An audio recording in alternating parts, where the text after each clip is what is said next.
Hello. Today we ask, what is the purpose of education?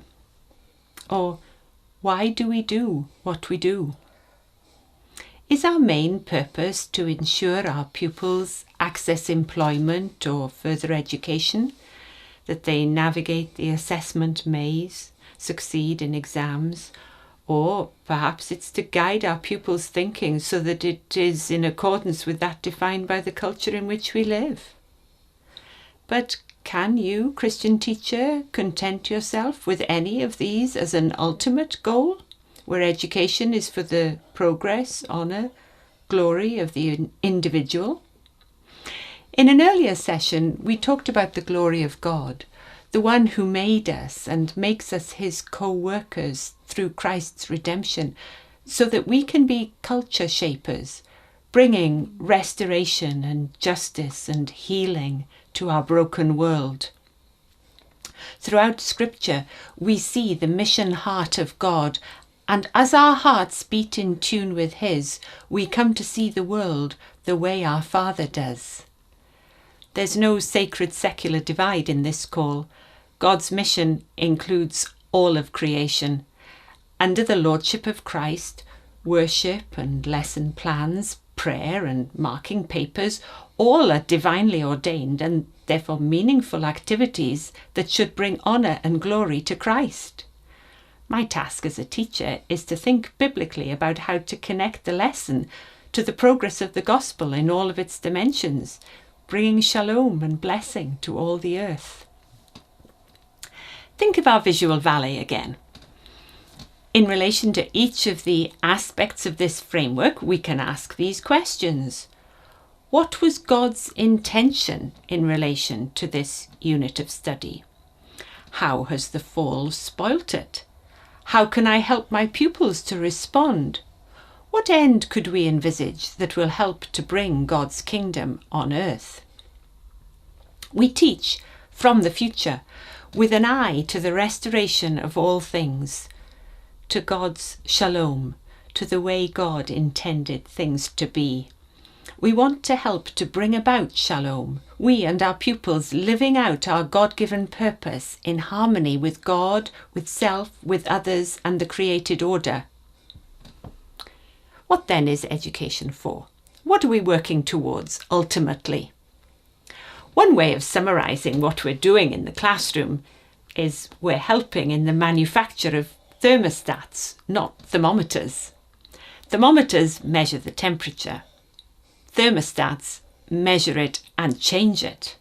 We have a crucial role in making students more discerning about how culture shapes us and how we respond to culture.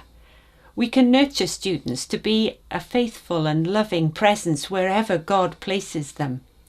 They can be thermostats, to engage with the culture and shape it, moving it towards the restoration God intends, not thermometers which simply measure it.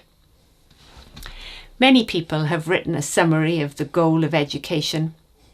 What would you say is the purpose of education?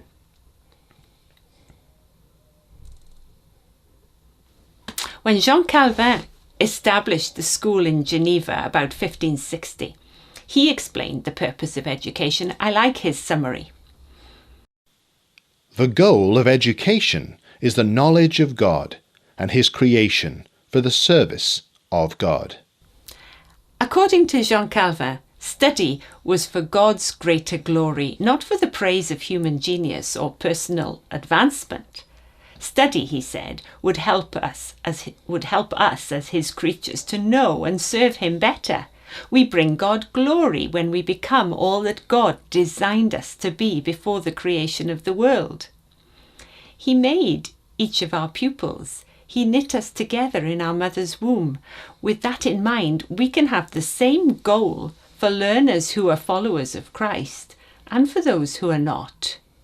We rejoice when each learner takes one more step in the journey of becoming what God intended. I don't know what setting you're in. A Christian setting is a privileged one, but the goal of education is neither different nor better there, just more dimensional and more aligned to the ultimate design. Each learner is precious, each has a purpose, and each deserves a teacher who cares without discrimination for their individual pursuit of all God has for them.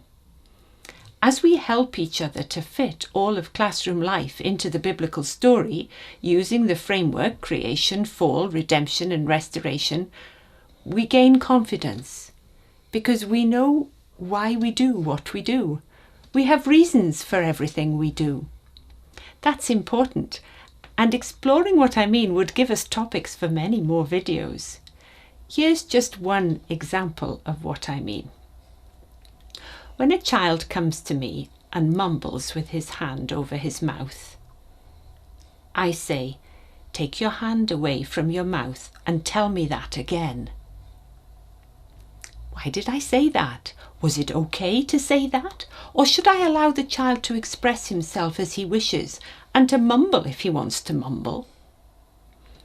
I asked my pupil to take his hand from his mouth because the God who made both me and him loves to communicate. He speaks clearly and wants me to speak clearly too, and to teach others to communicate clearly like he does. Every day there are hundreds of other examples. Think about why you do what you do in the big picture stuff and in the detail, and God will get the glory he's due. Thank you for listening.